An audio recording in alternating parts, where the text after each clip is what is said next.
Hey, and welcome to my channel about living in and moving to Denver, Colorado. Today we're talking about, is living in Denver in 2023 right for you? Let's get into it.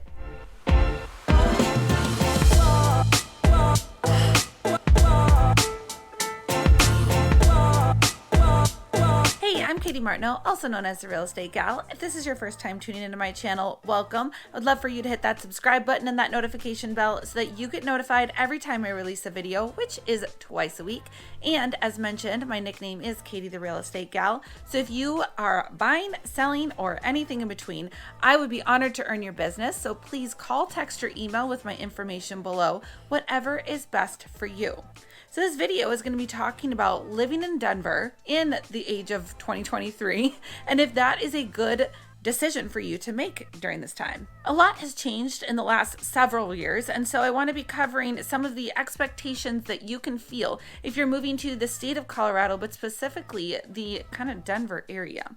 So Denver is known as a small, big downtown. So the downtown area isn't like an LA or a New York by any means. It still feels pretty small. Not everything happens in the downtown sector. We also have, I don't actually know if it's called sector, but we also have Denver Tech Center, which is going to be about 15 minutes south. And that's where a lot of businesses will host their offices. So a lot of people are commuting between downtown and the Denver Tech Center. Now, the first topic is the style of living that you're looking for. Denver is a more expensive market than potentially some of the other places. We do have three major states that people are moving from. First, we have Florida is the third most popular, California is number 2, and Texas is number 1. So depending on what city that you're actually moving from, Denver might seem fairly affordable. Now, if you're moving from a averagely lower income state or lower cost of living state, yes, Denver is going to seem pretty expensive.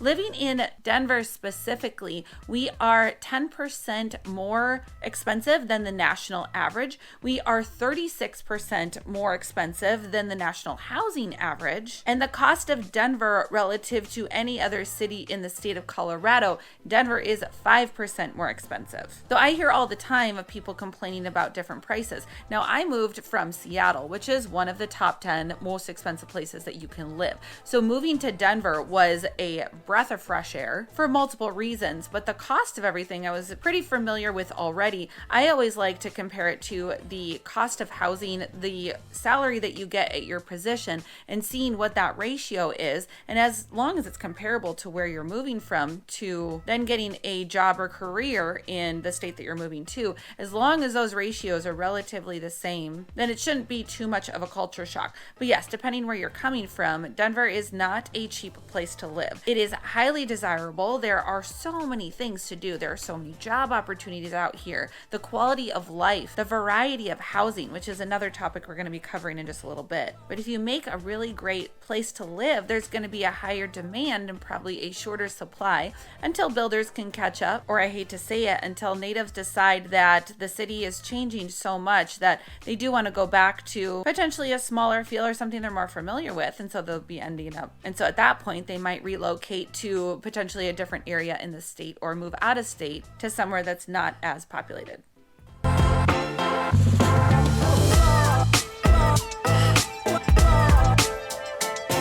Now, going into the lifestyle that you're going to be living, are you single? Are you divorced? Do you have a family? Do you want to live in fields or on a farm, or do you want to live in the mountains, in the foothills? There is such a huge variety of different styles of living, but it also depends on what your lifestyle is like. Do you like to go out every night? Do you like to dine out, go to clubs or bars? We don't really have a huge club scene. There are some definite clubs here, such as Milk and Temple, and of course concert venues and sporting events. Do you like to be nearby those? Do you mind the city traffic or people walking about, or being located in the heart of all of that, where you're kind of sharing neighbor walls potentially, such as a townhome or a condo? Or there are some places that have houses that are super duper close together. Some are historic neighborhoods like Baker, where the houses are probably 2 feet from each other, and those styles are just kind of grandfathered in. They would absolutely never build houses so close to each other. together? Or do you like a little bit more of a yard and to spread out, potentially live on a golf course or have acreage?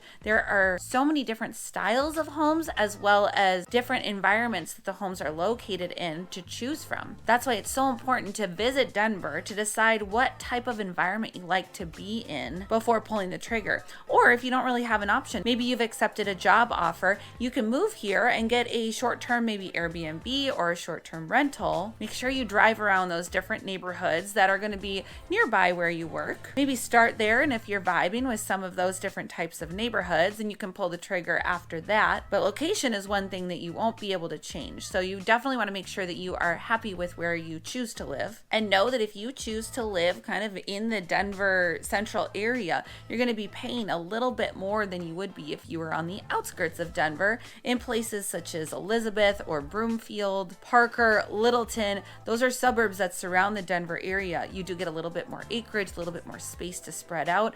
The construction of roads potentially may have been thought out a little bit better, such as Highlands Ranch. It's a master planned community that is south of Denver and a little bit west of the Denver Tech Center. When you're driving down some of those roads, they are just wide and spacious, and you can see the mountains. It's beautiful. Now, don't get me wrong, there's still those kind of mom and pop type of shops that you can go to, bars and restaurants, but you wouldn't necessarily be near a huge cluster of walkable places that you would be if you were living in, let's say, the Highlands or lower downtown, the Golden Triangle or Rhino. I have a ton of videos of different drone footage of different neighborhoods, highlighting pros and cons, and what I try to do is to get you to feel what it's like to be in that neighborhood, to check out to see if it's a good place for you. Probably the number one reason why I get people that are moving to Colorado is because they love the mountains. The vicinity to the mountains is going to be absolutely great if you are on the west side of I-25. So if you're going every single weekend, you might be wanting to look in Arvada, Westminster, Broomfield, Lafayette, Louisville, potentially even Boulder. Golden is a really great spot, and Morrison. Those are going to be the foothills, the easiest commute to the mountains. But regardless, you're going to still get some amazing views if you are in Parker, Elizabeth, Aurora. In the Denver metro, the mountains are never far.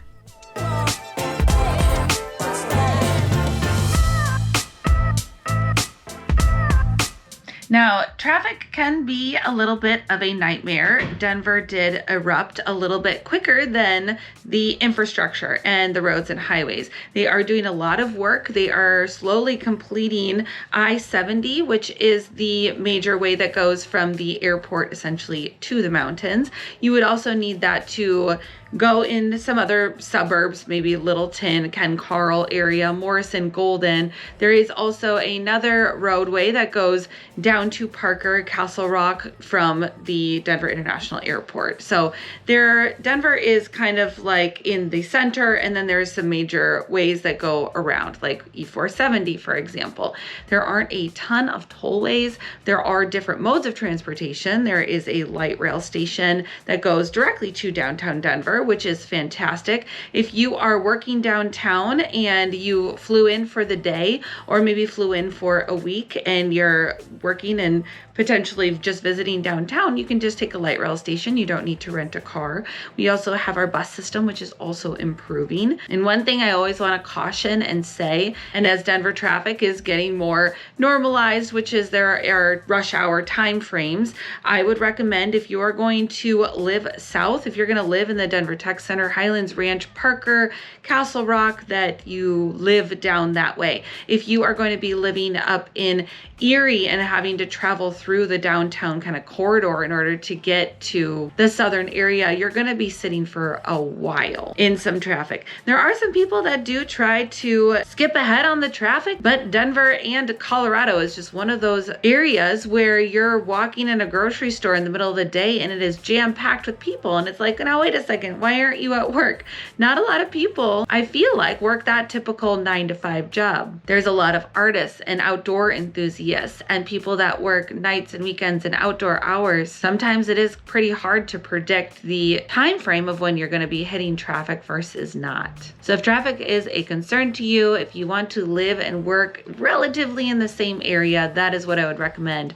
Also, I have a really cool tool in the MLS if you are searching for somewhere to live, and even if you aren't looking to buy real estate right now and potentially just renting, just let me know that. But one feature that I can do is set up a search that says, hey, I want to be driving to work at 9 a.m. I want to be within 25 minutes of my work. Show me a map of where I could live based off of that traffic. There is that filter feature, or maybe it's 45 minutes or an hour, but it's actually super cool. You get kind of like a star pattern. The system knows the major roads and what the estimated traffic patterns would be during that time frame. So even if you just want a one-time search or just to see that map of where the area that you should be searching for is located, please reach out to me, call, text, or email. We'll have a brief chat and I can send you that screenshot.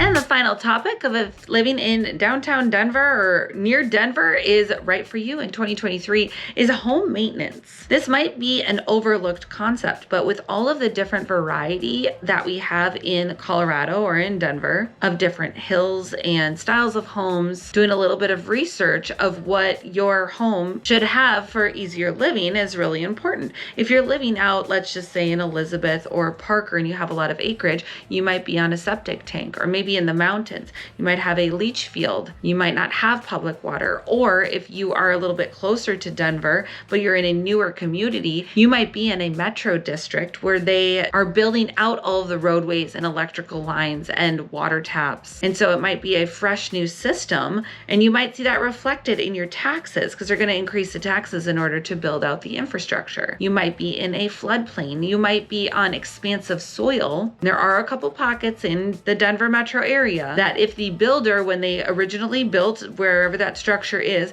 if they didn't do it correctly, you could be looking at helical piers later down the line because your house isn't structurally sound because it's not on structurally sound soil. Or are you in a community that plows the roads whenever it snows? Now, plowing actually isn't very common in the downtown Denver area. It does get pretty extensive in the mountains and it needs to be done. They don't really salt the roads in Colorado because we are a mile high closer to the sun. The sun is hot, and by the afternoon, if it snows overnight, it is normally completely melted in the late morning or early afternoon. There are maybe a couple times per year where the snow stays for maybe a couple weeks because it is cold enough, but that's pretty rare. Are you going to need to shovel or have yard maintenance? Another huge thing about Colorado is there's a ton of xeriscaping where there is rock and mulch or potentially even turf that yards are made of. It is quite dry in Colorado, and if you don't have a sprinkler system or don't want to waste water or use water in order to keep your grass really green, we see a lot of turf. And if you do have normal grass, completely fine. There are certain times during the day that you are allowed to water your lawn, and some time frames where you're not allowed to water your lawn or shouldn't because the water essentially evaporates immediately. We do see a ton of dead grass. It's very brown and dried up. So turf would definitely be the route that I would want to go because you get that green all year round. Just make sure it has some drainage underneath it so that if it does rain or if animals use it for the bathroom, that it is getting rinsed and staying clean. And because it's so dry here, you might not think that we do have some waterfront properties as well. There's a whole slew chain of lakes in Derby. There is some multi-million-dollar homes that are on Sloan's Lake, and the Chatfield Reservoir, Cherry Creek Reservoir have homes nearby. In Beaumar, there are some gorgeous homes that are on lakes and water as well. And then with those waterfront properties, there's just different maintenance. The last thing for home maintenance I want to mention are solar panels. Solar panels can be super duper useful if you have a large enough home, if you have enough electricity production. And that is a whole topic in its own, but I have plenty of experience with solar panels. And it is always good to get a second and third opinion with solar panels so you're not taken advantage of or paying way more than you need to. So I actually got a quote on my own home for solar panels, and based off of my usage, I would be paying almost double for solar panels, even though it's better for the environment. And Colorado is a great place to have solar panels. It unfortunately didn't benefit me for the recommended minimum amount of panels that I would need. It was going to cost me much, much more, and I wasn't going to hit that equilibrium until past next 5 years from now. But I did have a client that used a ton of electricity based off of some of the hobbies that they used. They had about a 3,000 square foot home, and their electricity bill was close to $700 to $800 per month. And they have benefited tremendously from having solar panels and saving hundreds and hundreds of dollars per month because they're using all of that energy from the sun. So depending on the pocket and neighborhood that you live in, you might have some different home maintenance and responsibilities. So just going through those different options and deciding what you do and don't want is critical for finding a home that you're going to be happy with. And that leads me into reminding you that I am a licensed real estate agent in the state of Colorado. So if you need help with buying, selling, or anything in between, I'm your gal. I would love for you to reach out so I can earn your business or at least help guide you in the right direction. And then if you haven't already done so, please hit that subscribe button and notification bell so you get notified every time I release a video, which is twice a week. Thanks for watching, and we'll see you next time.